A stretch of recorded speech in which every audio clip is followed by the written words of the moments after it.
Assalamualaikum warahmatullahi wabarakatuh. Saya Edgar Farel Putra Arsono dengan NIM 1312000032.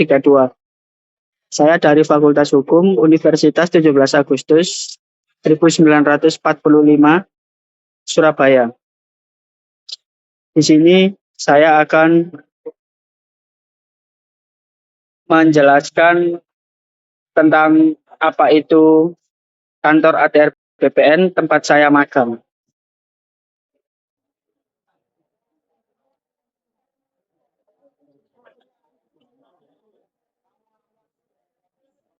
Kantor ATR BPN Surabaya adalah instansi pemerintah yang memiliki peran sangat vital dalam urusan pertanahan dan tata ruang di Indonesia. Nama ini merupakan singkatan dari Kementerian Agraria dan Tata Ruang atau Badan Pertanahan Nasional. Perbedaan antara ATR BPN perbedaan antara ATR dengan BPN. ATR atau Agraria Tata Ruang biasanya berfokus kepada kebijakan bagaimana suatu wilayah dikelola dan dimanfaatkan. Misal penentuan zona industri, pemukiman, atau ruang terbuka hijau. Yang kedua adalah BPN atau Badan Pertanahan Nasional. Berfokus kepada administrasi, hukum tanah, seperti pendaftaran tanah, penerbitan sertifikat, dan penanganan sengketa lahan.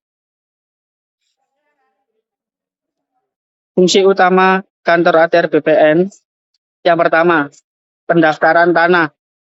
Pendaftaran tanah yaitu mengelola pendaftaran tanah di seluruh Indonesia dengan memberikan kepastian hukum kepada pemilik lahan. Yang kedua, penerbitan sertifikat. Penerbitan sertifikat mengeluarkan sertifikat tanah seperti SHM, HGB, dan lain-lain sebagai bukti sah kepemilikan. Lalu yang ketiga, pengaturan tata ruang. Pengaturan tata ruang menyusun rencana tata ruang agar pembangunan wilayah lebih teratur dan tidak tumpang tindih. Yang keempat, pengadaan tanah. Mengatur proses pembebasan lahan untuk kepentingan umum, seperti pembangunan jalan tol atau waduk. Yang kelima, penyelesaian sengketa. Penyelesaian sengketa biasanya menangani konflik atau masalah hukum yang terkait dengan pertanahan. Layanan yang ada di kantor ATR BPN.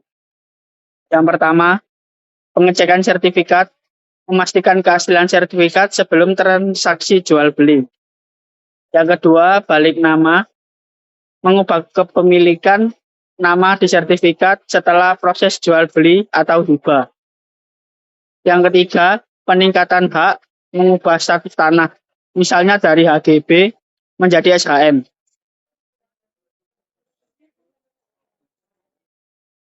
Lalu saya akan menjelaskan kegiatan saya saat saya magang di kantor ATR BPN. Yang pertama, yaitu melakukan penginputan data pada penginputan data perkara pada link SIPP.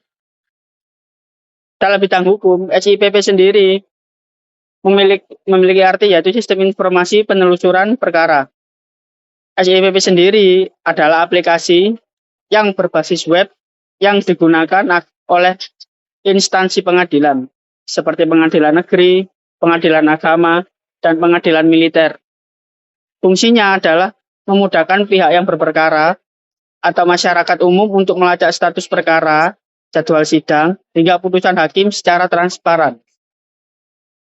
Lalu yang kedua, saya melakukan pendampingan saat sidang di Pengadilan Tata Usaha Negara. Kantor ATR BPN terlibat dalam PT UN karena statusnya sebagai badan atau pejabat yang berwenang mengeluarkan keputusan administratif yang berdampak hukum pada masyarakat. Yang ketiga, melakukan pendampingan sidang di Pengadilan Negeri Surabaya. Jika pada Pengadilan Negeri kantor ATR BPN berkaitan dengan sengketa hak milik atau keperdataan. Lalu ada pula tujuan magang di kantor ATR BPN. Untuk mengetahui dan mendalami lembaga yang berkaitan dengan hukum. Poin ini difokuskan kepada pemahaman struktural dan fungsional ATR BPN sebagai regulator utama pertanahan. Pemahaman kelembagaan yaitu mengkaji secara mendalam tugas pokok dan fungsi ATR BPN berdasarkan Peraturan Presiden Nomor 47 Tahun 2020. Ini mencakup bagaimana lembaga ini menjalankan kewenangan pemerintah di bidang pertanahan secara nasional, regional, maupun sektoral. Implementasi produk hukum, yaitu mempelajari proses lahirnya produk hukum administrasi pertanahan, mulai dari penetapan hak, pendaftaran tanah, hingga penerbitan sertifikat dalam alat pembuktian yang kuat, sesuai pasal 19 UU PA.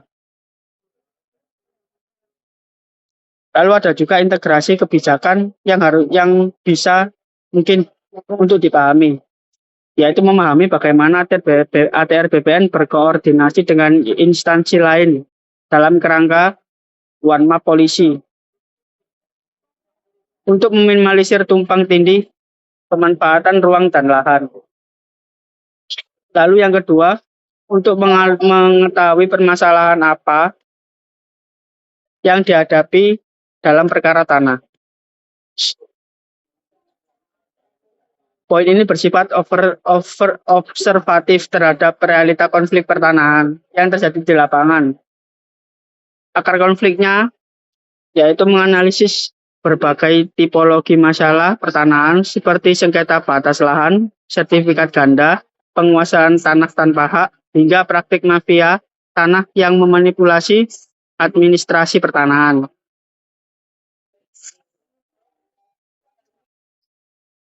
Lalu yang ketiga, untuk mengetahui cara menyelesaikan permasalahan sengketa. Poin ini berfokus pada mekanisme problem solving dan prosedur litigasi maupun non-litigasi. Mekanisme non-litigasi atau mediasi, yaitu mempelajari peran kantor pertanahan dalam memfasilitasi musyawarah antar pihak yang bersengketa. Ini mencakup teknik negosiasi dan penyusunan berita acara kesepakatan guna mencapai solusi win-win solution tanpa harus ke pengadilan. Ada pula prosedur pembatalan produk hukum. Untuk memahami proses administrasi pembatalan sertifikat yang cacat, hukum melalui mekanisme Dekanwil atau pusat, merujuk pada Peraturan Menteri ATR Kepala BPN Nomor 21 tentang tahun 2020 tentang penanganan dan penyelesaian kasus pertanahan.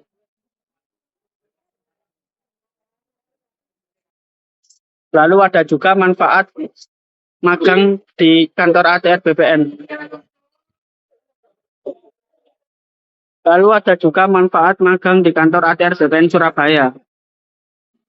Itu yang pertama, mengetahui terkait pelanggaran sengketa tanah dan tindak pidana terhadap tanah. Pada poin ini, mahasiswa tidak hanya belajar teori, tetapi melihat realitas konflik pertanahan di lapangan.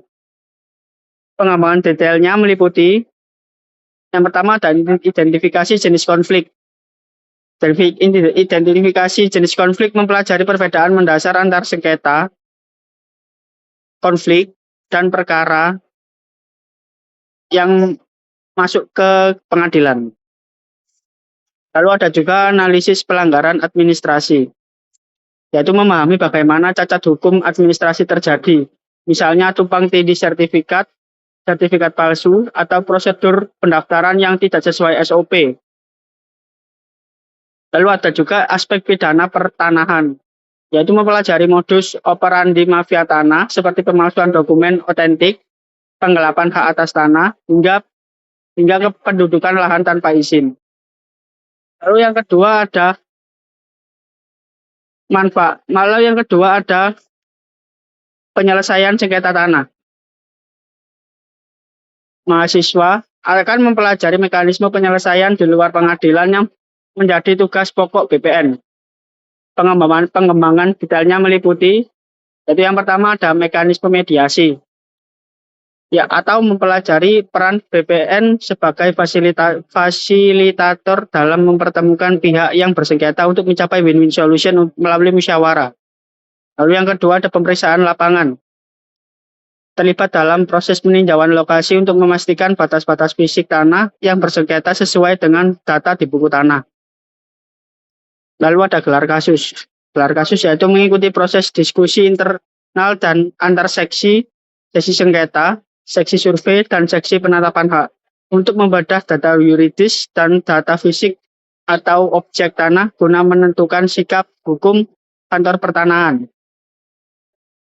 Lalu yang ketiga, memahami tata cara proses penyelesaian sengketa yang baik dan benar. Poin ini lebih fokus pada prosedur formal dan aspek manajerial sesuai peraturan perundang-undangan, seperti Permen ATR BPN nomor 21 tahun 2020. Pengembangan datanya meliputi penerimaan dan pengkajian laporan, mempelajari cara menyusun berkas pengaduan, memverifikasi identitas pelapor, dan memeriksa kelengkapan bukti-bukti awal. Lalu ada penyusunan berita acara, melatih kemampuan administratif dalam pencatat hasil mediasi atau hasil pemeriksaan lapangan secara formal agar memiliki kekuatan hukum.